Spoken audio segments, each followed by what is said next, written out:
என்னுடைய படங்களுக்கு அவர் background score பண்ணும்போது ரொம்ப ஒரு தனியாக நின்று எதிர்க்க நின்று ஏகலைவனாக நின்று பல விஷயங்கள்ல நான் இவருக்கு தெரிஞ்சுருக்கேன். அவருக்கே தெரியாது. ஆனால் அவர் மாட்டு அவர் வேலையை பார்த்துட்டு வேலையை கட்டிட்டு போயிட்டு இருப்பாரு.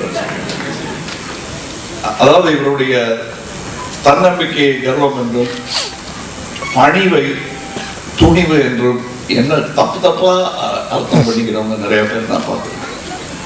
ஒரு பாட்டு முடிக்கிறாரு, முடிச்சுட்டு வெளியே வந்து என்ன நின்றுட்டு இருக்கீங்க, இது ஷூட் பண்றீங்களா நாளைக்கு அப்படின்னாரு. ஆமா இட்டு போங்க அப்படிங்கிறாரு.